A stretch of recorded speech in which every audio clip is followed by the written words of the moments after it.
Welcome to the Feisty Women's Performance Podcast. I'm your host, Sara Gross, Ironman champion, PhD in women's history, and founder and CEO of Feisty Media. I started this show because I wanted to cut through the BS of diet culture and fitness culture and actually learn from high-achieving women at the top of their game who have figured out how to feel and perform their best at every stage of life. So I chat with experts, elite athletes, and leaders who have learned to succeed despite the massive gender data gap in exercise and medical science and product development. Every episode is filled with information, advice, and anecdotes that will help you fulfill your potential as an athlete, mom, leader, or business owner. And listen up. If you don't subscribe to our Women's Performance newsletter, you are definitely missing out. It's totally free. So head over to womensperformance.com and subscribe now. That's womensperformance.com. This podcast is a production of Feisty Media. Hello, Feisty friends. Thank you for tuning in. Before we get started today, I want to take a moment and thank you for being here. I also want to make sure you know that this podcast is part of a bigger Feisty Media ecosystem, and that ecosystem includes 6 podcasts, 2 cycling podcasts, 2 triathlon podcasts, and our most popular podcast, Hit Play Not Pause, which is all about how we stay active and doing the things we love through the menopause transition and as we age. Additionally, we have a women's sports and performance newsletter called The Feist, written by the one and only Kelly O'Mara. If you are not subscribed to that, definitely click down on the link in the show notes. It is filled with women's sports and performance news. We cover every sport, but like many outlets, we don't ignore full coverage of the sports that we love, like running, cycling, triathlon, CrossFit, and more. So if you want to wow your friends the next time you're out on a run with your in-depth knowledge about all things women in sport, subscribe using the link below. So on to my guest for today. Traci Carson is an epidemiologist, which means she does research and works in the intersection between medical science and public health. Specifically, Traci is a women's health specialist with a PhD in public health and a master's in health behavior and health education. Her work has focused broadly on reproductive and menstrual cycle health, and she specializes in working with active women, yay, with a history of disordered eating. Traci's training includes studying under leading physician researchers at Harvard University and Boston Children's Hospital. And she has published first authored research, including papers in the top sports medicine journals in the world. Traci and I discuss how her experience in sport and with an eating disorder has shaped her interest in women's health and performance. We talk about how we can decouple the common cultural fallacy that thin equals fit and how we help young women focus on long-term health. As always, I hope you enjoy the conversation.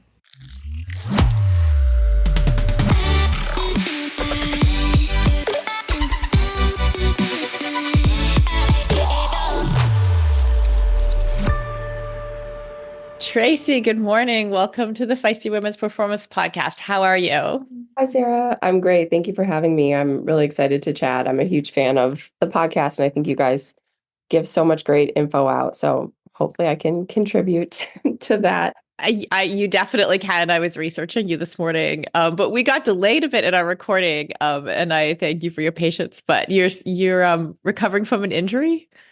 Yeah, it's broken collarbone, which, I'm told is the rite of passage for cyclists. So unfortunately, getting that in early. But yeah, I know we've had hopefully just had more time to prepare.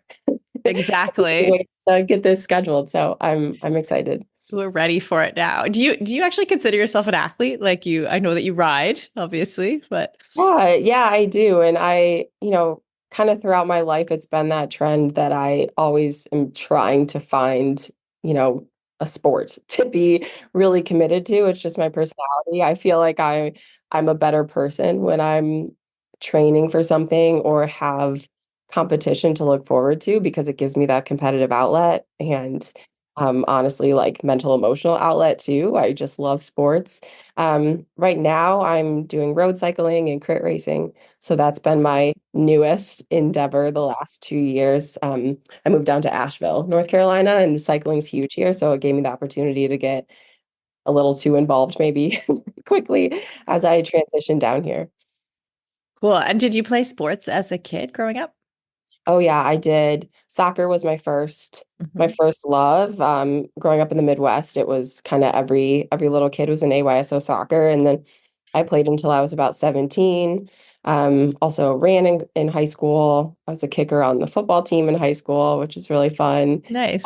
Um, and then in college, I went to the University of Michigan and was on the women's rowing team for 3 of those years. Hmm. Um, and left because of my own experience with REDS and disordered eating. Right.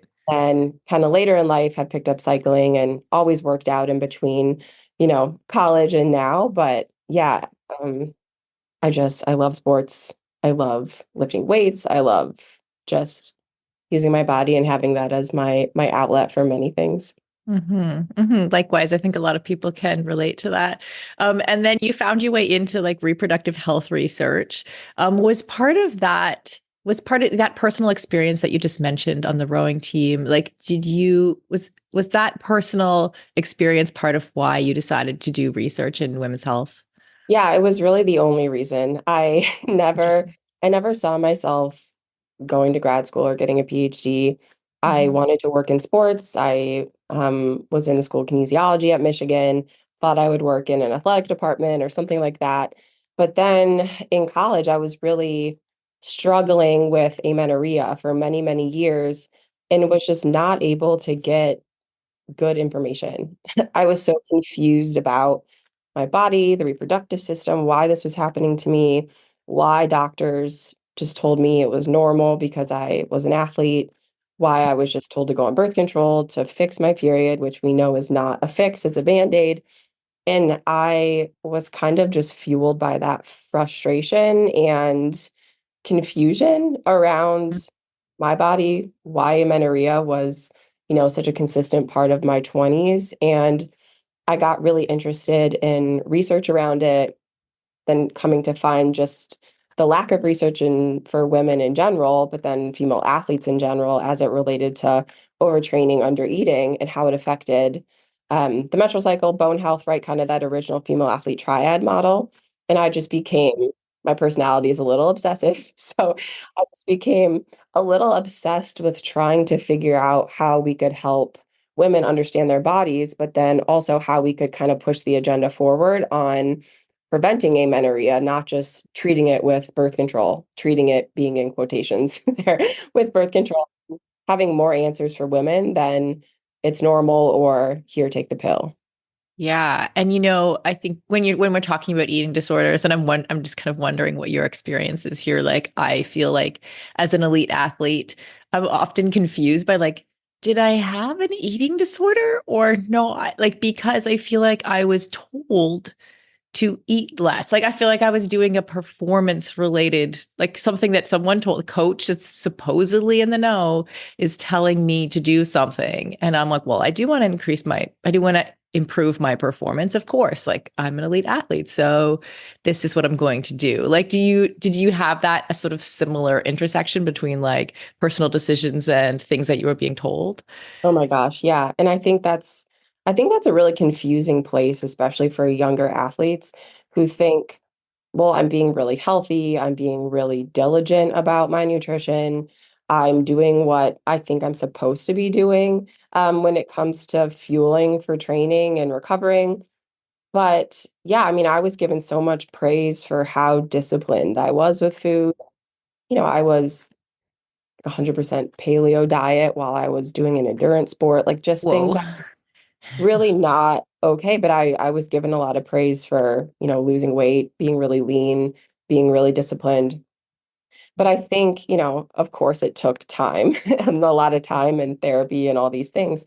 But just realizing that the difference between being healthy and aware of your nutrition and having disordered eating or an eating disorder is really that psychological distress piece. If your whole maybe not your whole, but a significant part of your day is thinking about food, ruminating about food, counting calories in your head throughout the day in a way that is distracting and taking you out of your life, that's when, I think, and again, I'm not a psychologist or a therapist, but that's really a huge marker of that disordered piece. And I think that it's a fine line for a lot of people who want to be healthy and fit and strong. But when it starts to really take over your life and starts to control you is when there's a disorder.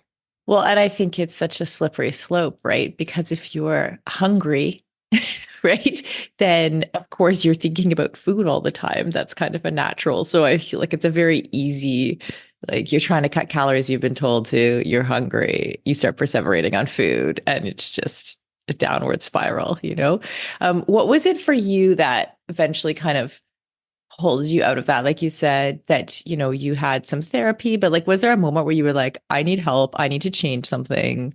What was that? What did that look like for you? Yeah, there's actually a very specific moment that I've talked about it before, but I got blood work done 1 year at my annual physical, my well woman visit, which everyone should do each year.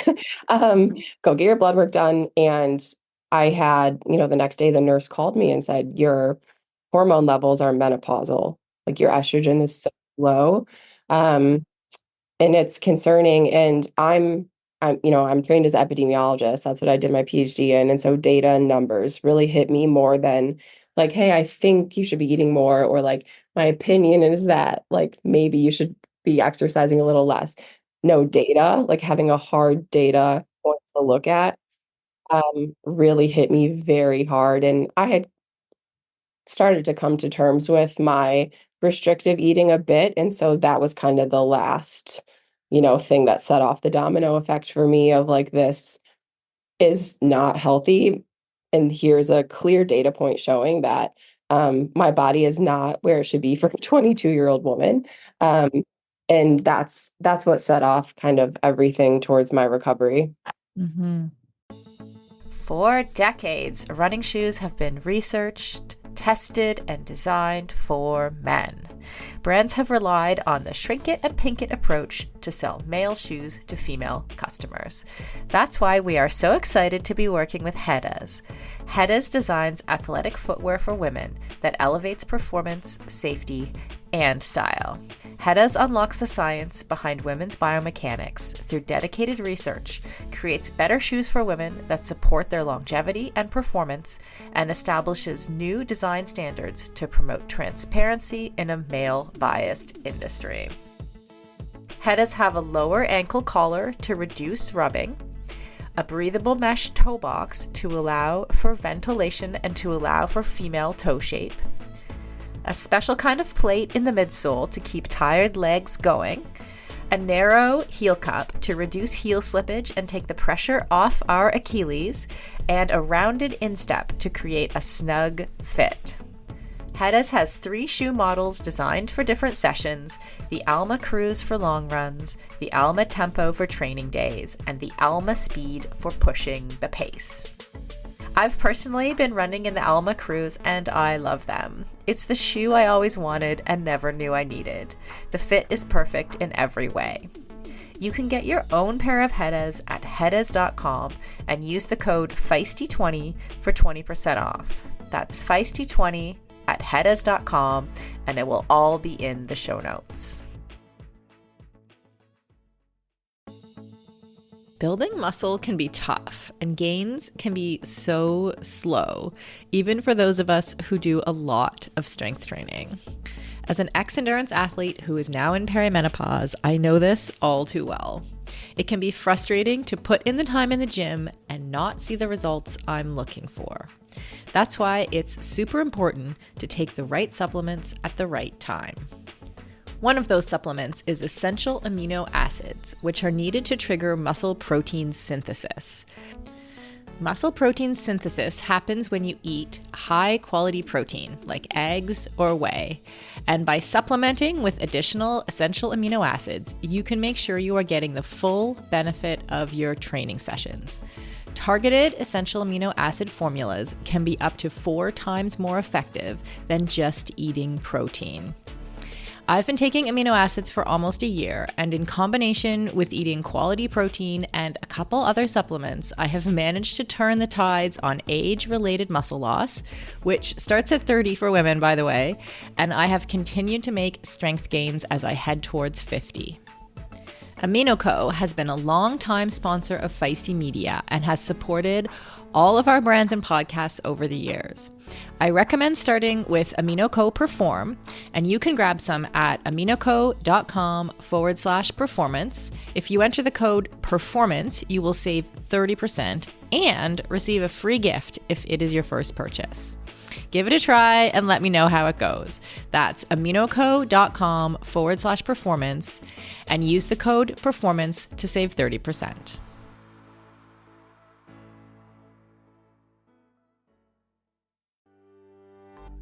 As we head into summer, rest and recovery are critical for improving sports performance, reducing stress, and living a long and healthy life. We should all invest in better sleep. So, think about the thing you lay your head on for 8 hours a night. If it's not exactly right for you, it can lead to needless tossing and turning, or worse, have you waking up with an unrelenting kink in your neck. My new Lagoon pillow has helped me improve my sleep immensely by pairing me with the performance pillow that has everything I need. So I personally was matched with the Otter pillow. Shout out to Team Otter, which I love because it has a gentle cooling effect. And I was able to choose how much stuffing I wanted in it, which is super important to me because I'm doing a decent amount of CrossFit these days and my shoulders are kind of creaky. So having a pillow that is stuffed just to the right height keeps my neck and head in exactly the right position and comfortable for the entire night. And as of fall 2023, Lagoon launched their 100% mulberry silk pillowcases. It's cool to the touch, buttery soft, and great for your skin and hair. You've got to go check out this pillowcase if you want to feel great and look great every morning. Waking up for morning workouts has never felt better. I'm refreshed and pain-free thanks to my Lagoon pillow. To check it out for yourself, go to lagoonsleep.com/performance and take the 2-minute sleep quiz to find your perfect pillow match. And then use the code PERFORMANCE for 15% off your first purchase. That's code PERFORMANCE at lagoonsleep.com/performance, whole 15% off, and the link is in the show notes. You can just click through there.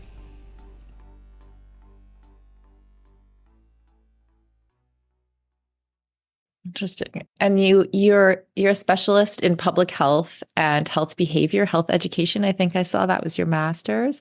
Like, what does it mean to study public health and health behavior? Oh my gosh. Well, I think kind of what you come out of the behavioral health world learning is that it's very hard to change human behavior. Right. As humans, we really don't like to change our behavior when it's set in a pattern.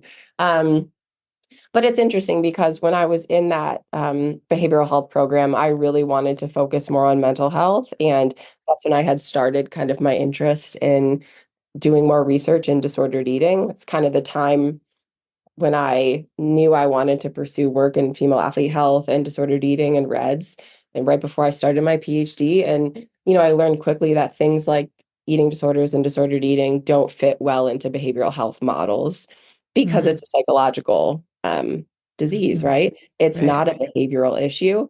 And that kind of pushed me even more into being like fascinated by disordered eating and eating disorders because it didn't fit this model that we had in public health. And so then I wanted to try to figure out how do we address this issue in a public health context, not just in like a medical psychological context. And that was kind of pushed me to be even more interested, if you will.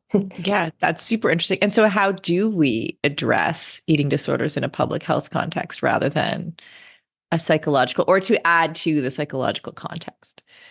Yeah. So from a public health standpoint, right, we think about primary prevention, secondary prevention, and tertiary prevention. So Mhm. primary prevention is like, let's stop this before it happens. So how do we think about working with young women, athletes, given the context of our conversation, especially to try to stop that before it really becomes a problem, right? And then tertiary prevention is kind of like, okay, we see these behaviors, these, ruminations around food, this calorie counting, obsession with food. How do we intervene as quickly as possible? So that's where public health comes in. Then tertiary is treatment. So that's really where we're seeing psychology, medical intervention come in. Like the disease has progressed, we now need medical treatment. So public health can come in on that front end. And so I'm really interested in learning and researching how we can address prevention. Because really, if we want to help women be as successful as they can be, both with their health, their performance, we think about life course health down the line, we need to prevent this from happening. Because once we've already caused a little bit of damage, right, the damage is there. So we want to think about how do we address these sport environments, coaches' interactions with athletes, providing resources, making sure athletes have the resources and understand how to get help when they need it. And that's the role of public health. And I think you could ask the same questions of the culture more broadly, or any, sports program, or even for any active child. Like, how do we stop that happening?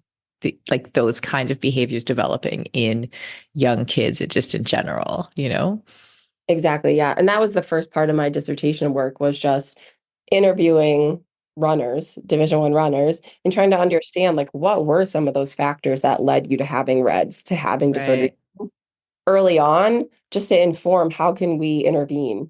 What are those factors that we can be aware of? And there's so many, right? And it's really complicated. But things that stood out that relate to sport and how we can intervene there is definitely, coaches and how they speak to their athletes about body size, diet, all those things. But also just like these norms we have in sport around like lighter is faster, and the way you look is the way that will, that'll translate to your performance, which we just know is not true. But those myths that kind of trickle down through the generations and are still believed to be true. And I think we are really starting to intervene on those, at least. I think we're, seeing this generation of college athletes really speak a little bit more about, you know, fueling themselves. We're seeing better dietitians involved in sport programs on campuses that are a little bit more health at every size informed, a little bit more focused on things like a performance plate and not like counting calories, things like that, that I think are really setting us up for hopefully a healthier, stronger generation. Yes, we can hope. We can hope. And we've had a couple episodes before on LEA and RED-S, but just like give us a quick reminder, like what those two things are, what the differences are, and then like some of the long-term health consequences too. I'd love to talk about. Yeah. So LEA is low energy availability, right? It's basically thinking about exercise energy expenditure and in mismatch essentially with energy intake or calorie intake through food. And then REDS, relative energy deficiency in sport, is underlied by low energy availability. And relative energy deficiency in sport is, has this framework of 10 performance outcomes that are associated with having REDS, as well as 10 health consequences. And what I focus on specifically in my research is more around the reproductive and menstrual health consequences, bone health consequences, and then there is that psychological health piece too. That's really important. But that framework includes other things like cardiovascular, immune health. It's pretty comprehensive and continues to be updated. And we still have to do a lot of research on a lot of those components. But that framework is there for people like me in research to really try to start to address all of those proposed outcomes. And then the other day, I was chatting with a friend, and she said to me that she thinks that in terms of convincing young people that they should potentially eat more or not, like make sure they're eating enough, essentially, that she felt like young people were not convinced by the long-term consequences of undereating, right? That they would rather be skinny, and I remember like thinking things like that like in my 20s that I was not at all concerned. But I know some 20-year-olds are, and kudos to them. But like I was not at all concerned about what was going to happen down the road. I wasn't there yet. So like how do we help that generation understand that they need to eat enough like for their long-term health? But how do you talk to those folks? Yeah, I mean, really the biggest hurdle in public health in general is trying to convince people that there's a long-term payoff to short-term health behavioral changes or, different interventions because you can't see that payoff, right? It seems so far out. Um, but I think it really comes down to education, of course. Like, I didn't know when I was 20 that there were bone health consequences to undereating and that having amenorrhea was highly associated with having poor bone density, right? And that is something that follows you throughout your entire life. Your bones don't do a great job at repairing themselves once damage has been done. And so things like that, I think there's a huge education piece, but also we need more women to model the behaviors, right, of fueling and talking about fueling, but also showing it, not just talking about it. I Mm-hmm. also think having athletes of various, body weight, body size, showing that highlighting athletes of all different body sizes because we do have elite athletes at the top of every sport that don't look like the model athlete necessarily, but they are high performing elite athletes. And I think just pairing the education with more body size diversity and modeling these behaviors is a good first step. It's not simple though. It's very hard to convince young women that there is a long-term payoff, but it's also we have to start somewhere. We have to Mm-hmm. start somewhere. And I think it's more complicated for those young women with, clinical eating disorders and disordered eating because there's a psychological piece that is a little bit different than an athlete who has a little bit of concern about their body shape and size. And so for those young women who do have that psychological component, it does mean, that treatment is something that is really going to help them get past those fears and get past those initial exposures to eating more and fueling their body. And I think just too, there's absolutely no shame in asking for that support. I think that's so important to point out because that psychological piece is so real and it's can really be overwhelming for a lot of young women. And some of them can't do that on their own, and that's totally okay. There are people there to support you and help you work through those fears around weight gain, around fueling, around your body changing. Um, but I always come back to that reminder that if your body looks the way you want it to in a highly restricted state and only in a highly restricted state, that's not your healthy body size, right? Um, and so breaking through that also can be really challenging. But think about how much performance potential is on the other side of a full body. Mm-hmm. And it's scary and it's not straightforward. Um, Mm-hmm.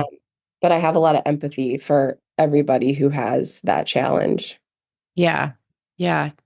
I do as well. I'm just thinking about like the education piece or even the cultural piece. Like, there are some things that I feel are changing a little bit, like actually when like on Instagram yesterday, I saw a clip of a gymnast, an NCAA gymnast, and I've noted this about gymnastics before that like the body types that are winning seem to be changing.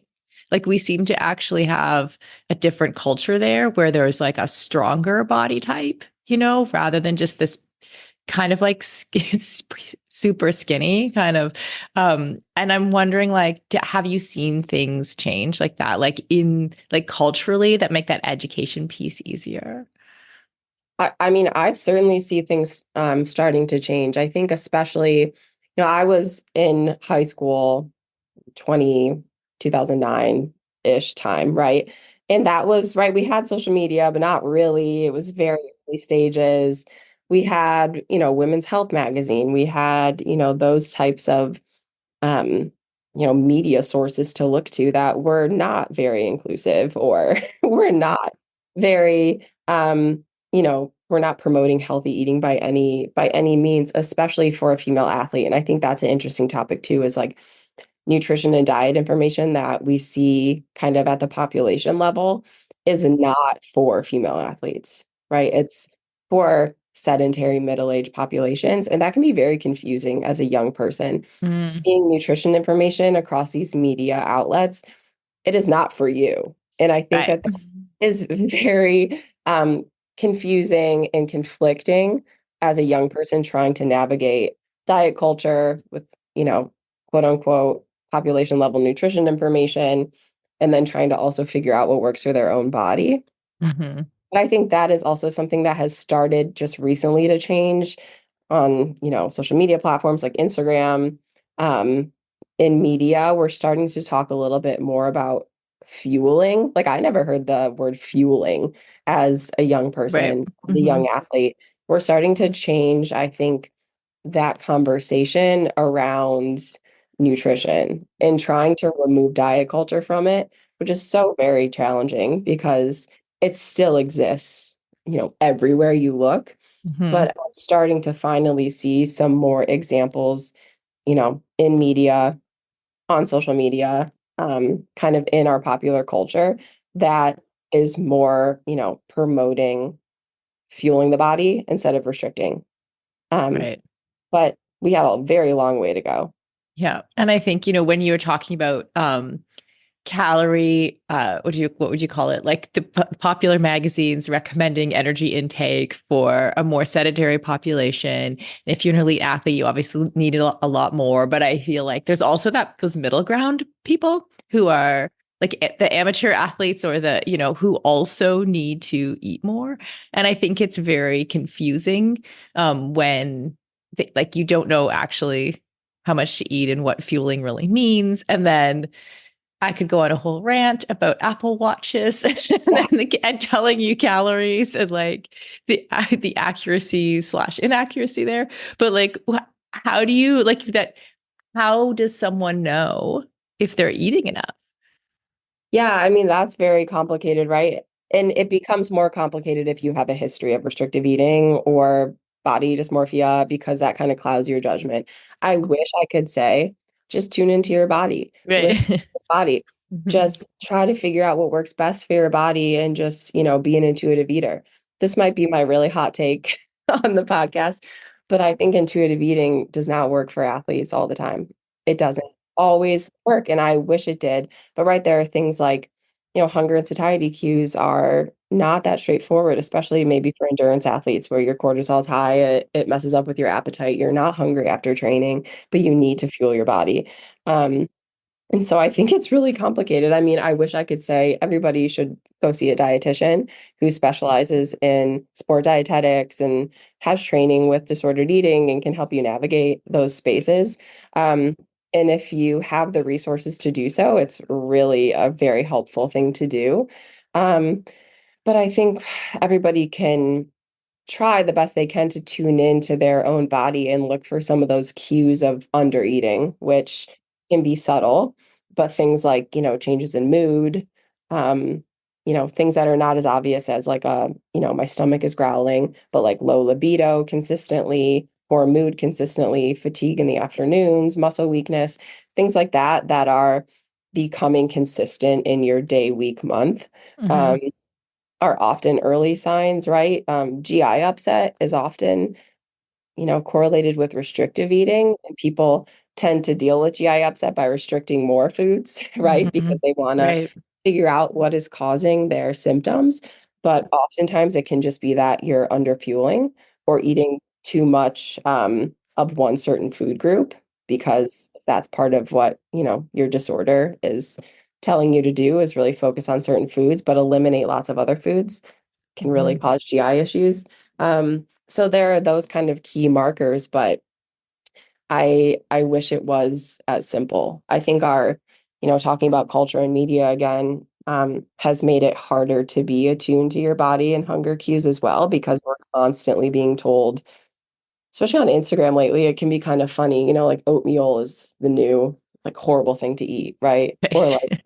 Or like just these like things that are just kind of staple foods in our Yeah. super athletes. Who doesn't eat oatmeal? Things like that. We're just constantly being told like, don't eat this, Hmm. definitely eat this. And the next week it's like, don't eat that. It's like, you just told me to eat that. It's like Hmm. very confusing. So that also adds, I think, another layer of challenge for athletes when they're just trying to figure out how to fuel and what to eat. We have to block out some of that noise. Yeah, I got an email the other day. I don't even know how, like, I have an email account where that collects all of like where I put all of what might be junk coming to me, like if I buy something online or something. And I had this email that was like, bananas might be toxic or something. Never eat it. And the sub was like, never eat a banana again or something like this. I was like, I didn't open it, although I was very curious. I'm like, this is ridiculous. Like, why are we demonizing foods like this? I know, I know. It's truly shocking, especially when it's like a fruit or like a vegetable. Right. Right. It's like, Exactly. what are we supposed to eat these days, So I think that just it adds to the mental gymnastics of trying to figure out how to fuel. Yeah, we have a course, an online course called Fueled.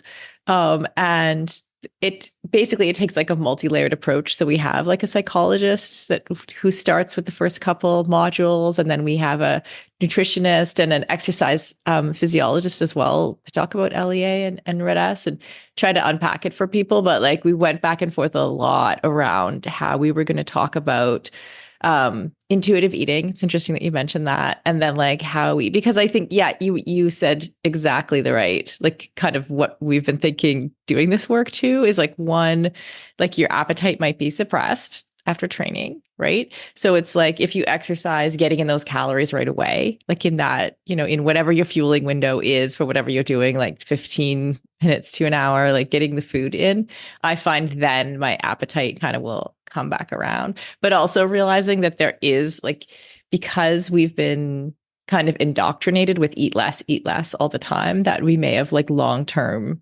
shut down our ability to listen to our hunger cues, right? So it's almost like trying to get those things to work again, because I find they will work for you eventually. Like if I take in some fuel after a training session, or after I don't really train anymore, so that's an exaggeration, but after I exercise, like my normal hunger cues will come back later, right? So I think there is kind of like hope that like we can get back to being able to fuel our bodies properly without overthinking it. Do you think that that is true? Or what are some of the things that you do in your life or that you've seen people do successfully? Yeah, it's definitely um a tricky area, I keep saying, especially for those who have had, a history of disordered eating, because there is a certain like structure I think that can help for a lot of people Mhm. in terms of, it doesn't need to be necessarily counting macros or anything like that, but just having a plan.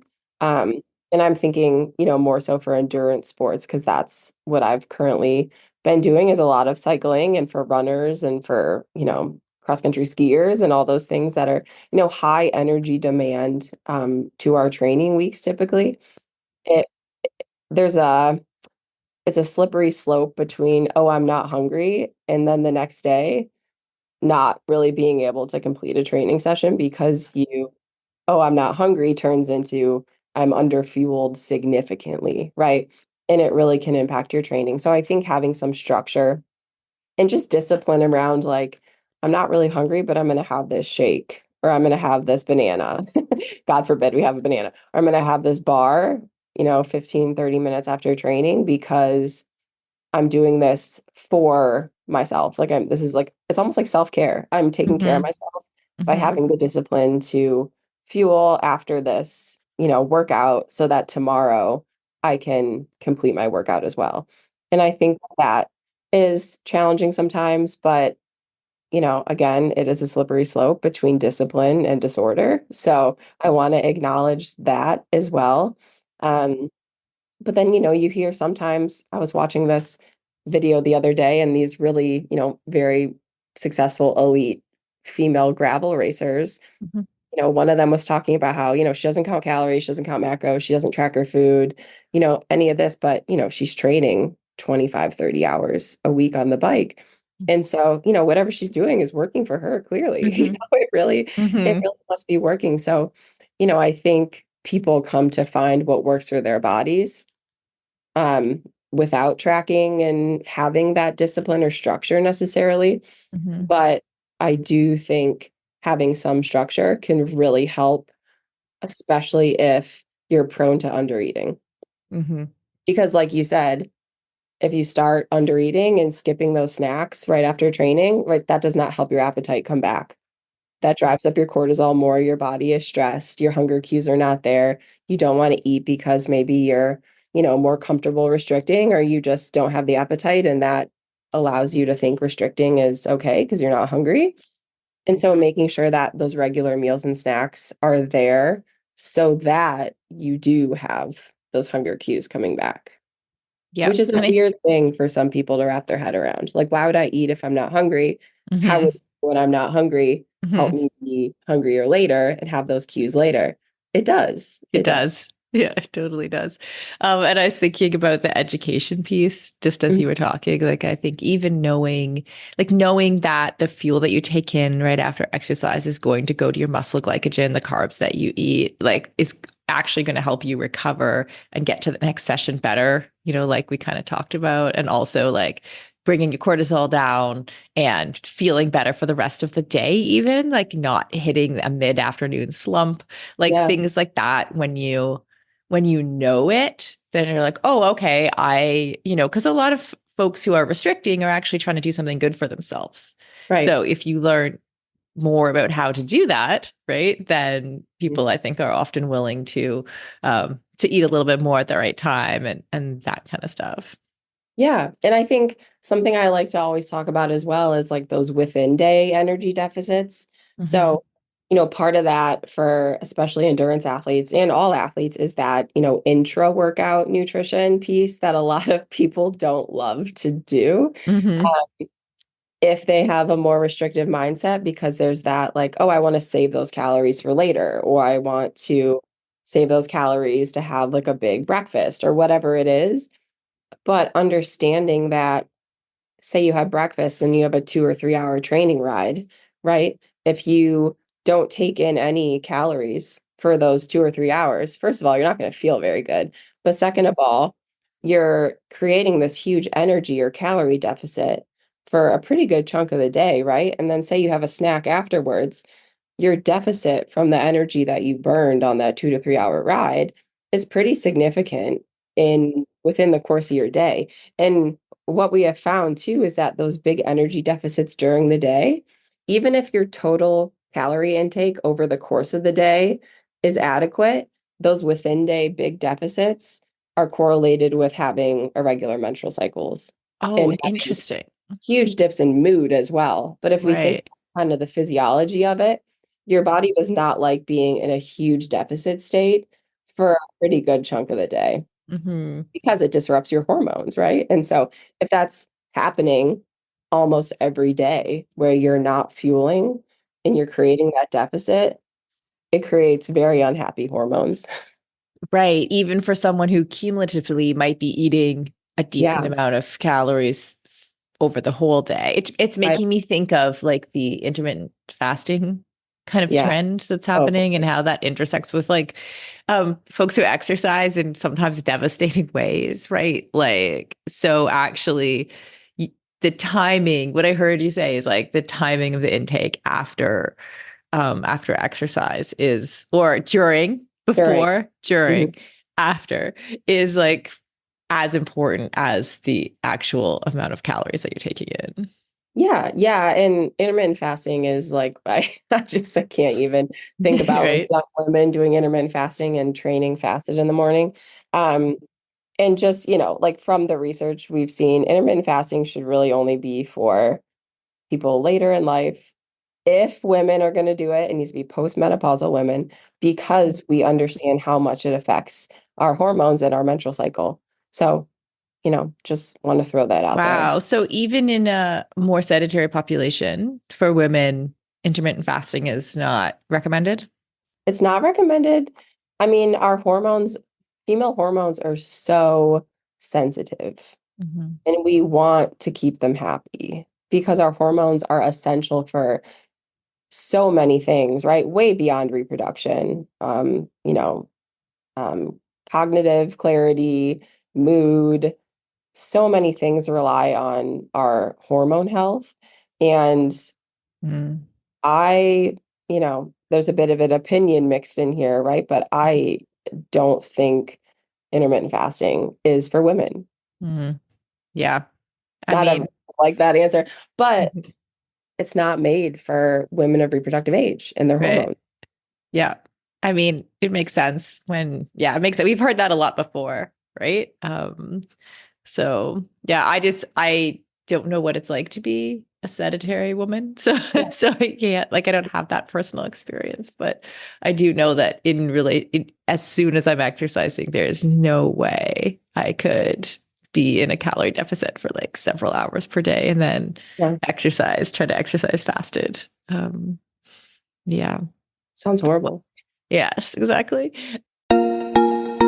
As a lifelong runner and triathlete turned CrossFitter, I am stoked to announce that the athletic eyewear brand Tifosi Optics has joined us as a partner here at Feisty Media. Tifosi sports glasses hit all the marks for athletes. They're shatterproof polybicarbonate, so the lenses not only reduce glare, but also offer scratch resistance, which I 100% need. They stay in place when you are moving. The hydrophilic rubber nose pads actually get more grippy the more you sweat, so they are secure and don't slide down your face even when you're running in hot conditions. No matter what sport you do, Tifosi has shades for you. Whether you love tennis, fishing, pickleball, running, cycling, or just hanging out on the beach. They are super reasonably priced, which I love, so I can have multiple pairs that go with any outfit. And of course, Feisty listeners get a special discount.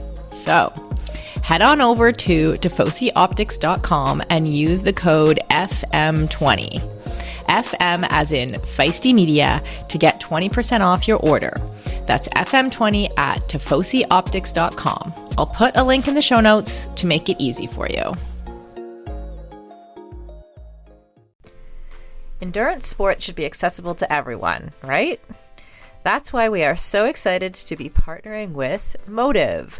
Motive is one of the fastest growing training apps in the world today, with thousands of amateur athletes signing up every month and a nearly perfect 4.9 star rating in the App Store.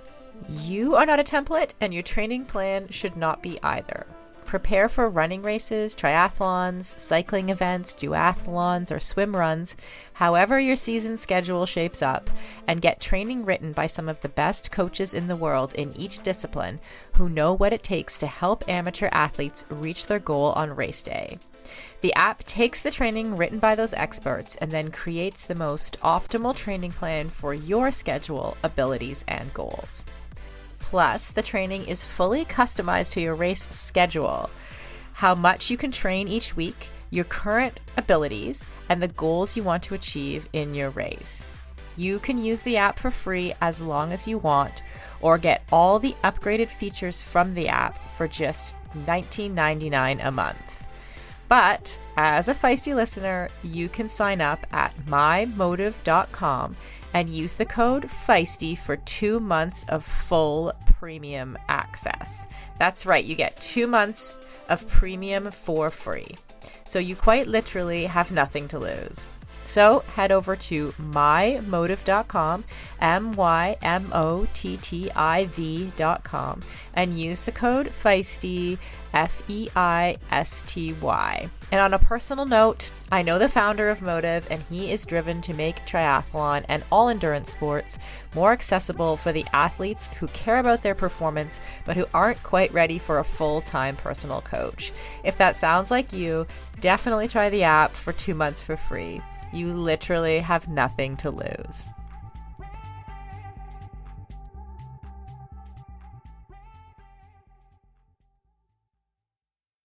The one thing I did want to ask you is, like, is there anything interesting in your research that has come up that, like, we don't see elsewhere or something that just like really struck you? Like, I wish everybody could know this. That's a really good question.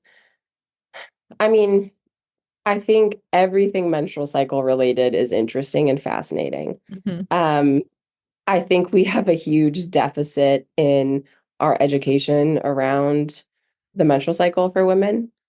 I think, I could go on some soapboxes here, but Oh, we like soapboxes, so feel free. something that I'm really passionate about in terms of educating women around their menstrual cycle is that the main event of our menstrual cycle is not necessarily the menstrual bleed, it's ovulation. Mm. So women are waiting for the marker of their period bleed, right?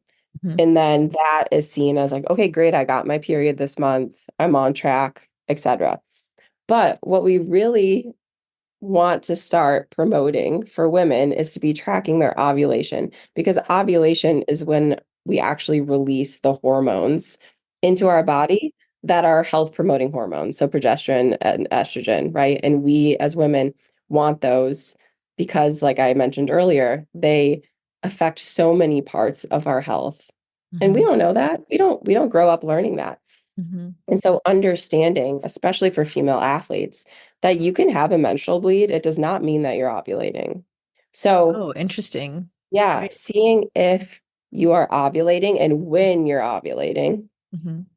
is really important to really understand menstrual cycle health.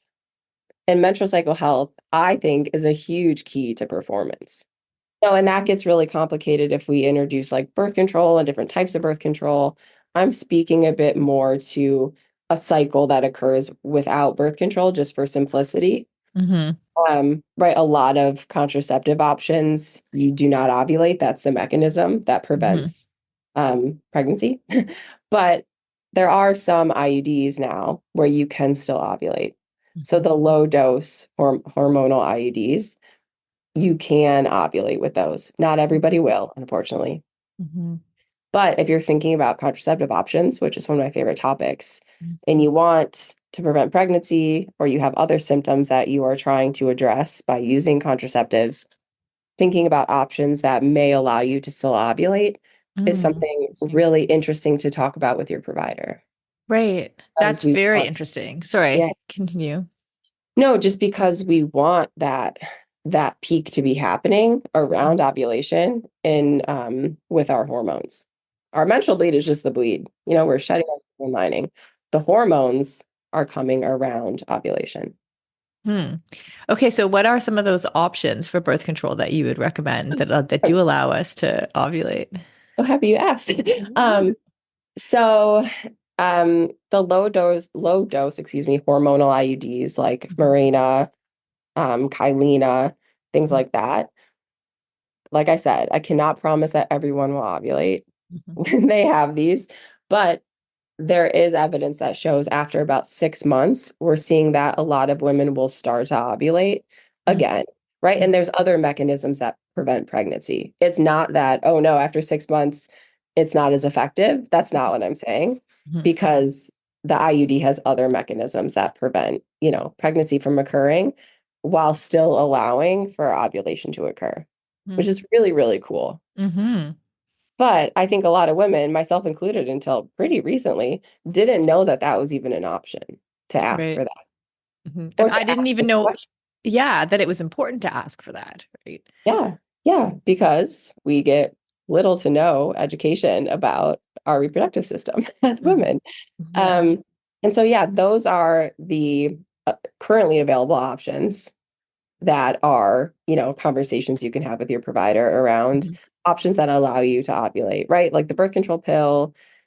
Um, Well, it works by preventing ovulation. Mhm. Some of those other like Depot, which is and Nexplanon, which are two other options, work by preventing ovulation. Mhm. So, right, there are different mechanisms now that we can look to within our options for contraception Mhm. that yeah, can allow us to have the opportunity to ovulate. I'll say it like that. Mhm. Um, which is really, really cool. And then, of course, there's, natural planning um, devices where you can track your basal body temperature that are like, not as effective at preventing pregnancy, Mhm. but you certainly will have more in-depth information around when you're ovulating if you're doing things like basal body temperature, cervical mucus tracking, things like that. Mhm. Okay, and just for clarity, if we use a birth control that allows us to ovulate still, Mhm. what are the health benefits of that for us? Well, from what we're seeing right now is that having those release of hormones around ovulation, Mhm. cognitive health, mood, right? Because we know birth control is highly correlated with depression and having mental health Mhm. side effects. So that's going to be something that we see improved. Mhm. And then having those hormones for things like bone health, for Mhm. our muscle tissues. We want our naturally occurring hormone release to be happening as it was, biologically designed, even though that's a strange way to think of it. Um, I certainly am a proponent of all birth control options, though. I'm not one of those people who thinks birth control is bad. I think it serves an amazing purpose for women globally and has been one of the biggest advancements in health for women and their autonomy and independence. So I am like all for supporting women in their decision making around that. Um, but if it's something that is of interest to you and is a conversation that you would want to have with your provider, knowing some newer, developments and options, I think is really empowering as well. Mhm. Yeah. Wow. That's great information. I know we get a lot of questions about birth Yeah. control, and a lot of the answers are often like, well, we don't really know, and it's really frustrating. So I had never heard that before about ovulation and the importance of it and what the hormones actually can do for you too, like in real terms, right? So that's super helpful. Okay, anything else that folks should know before we go? Uh, I think I'll just add my last plug for, Mhm. thinking about fueling your body, restrictive eating, REDS, low EA, understanding that it's a very complex issue for each woman and is individual to each woman, right? Um, and the psychological piece of it, the body image piece of it, the environment piece of it, but really, from the public health perspective, thinking about long-term health and how restrictive eating, low EA is not just an acute issue or an acute health concern, but is also a long-term health concern, especially as it relates to bone health later in life. And, my nerdy public health insight here, right, is that like bone fractures and breaks later in life are a huge predictor of early mortality. Mhm. So that might not be something that really is of interest to a 17-year-old who is, going through restrictive eating and thinking about long-term health. But I think just understanding the trajectory of our health is something that I'm really passionate about. And the more we can educate young people and help them understand, and also help clinicians understand, like, how do we counsel these patients and give them the information about their health right now, but also their health in the future. Um, and huge area of research opportunity there too. Mhm. We still don't know a lot about, REDS and fertility, REDS and menopause, REDS and later life health. There's so much there. So, Yeah. of course, as a researcher, I'm always going to end with like future, opportunities for research that we still need people to dive into, which is really endless in the female athlete space right now. Yeah, for sure. But Yeah. yeah, I was really struck by like with the bone density piece, like a stat that I saw, and I'm not even going to remember it, so this is going to be very anticlimactic, but like around if an older woman falls and breaks her hip, like her chances of passing away in the next 10 years just go up like exponentially. And that statistic, like I didn't really realize that because I think sometimes as young people we think young, I'm counting myself a young person, but like that we think of a bone break as something that just heals, like, oh, well, but it will heal, right? And like, of course it does as we get older too, but like there are complications around that like can affect your lifespan, right? And absolutely. that really like Yeah. affected me. Yeah, yeah. I think a lot of people hear that statistic and are like, it's jarring. Uh, Mhm. but if we think early ways to think about prevention is bone health, and how do we have strong bones is by eating. Really, that's a huge way. Lifting weights, of course, too, things like that. But yeah, nutrition is a huge part of our bone health. Right. And then there's the other piece of like not just the bone density, but like your actual proprioception and your ability to like maintain, knowing where your body is in space. That helps stop things like falling down and breaking bones, right? So all of that is like continued activity as we get older too. Absolutely. Mhm. Cool. Well, Traci, thank you so much for joining us. It's been really fun to talk to you. Is there somewhere we can follow you or find you or find more information? Yeah, sure. Instagram is kind of my go-to. I don't really use other social media platforms, but I'm just at Traci Carson on Instagram. Um, yeah, and you see me on the streets out in Asheville on my bike. Um, but Instagram's the easiest way to find me. Amazing. Well, I hope you heal quickly Thank you. from your from your crash. Yeah. And yeah, thanks again. All right. Thanks, Sarah.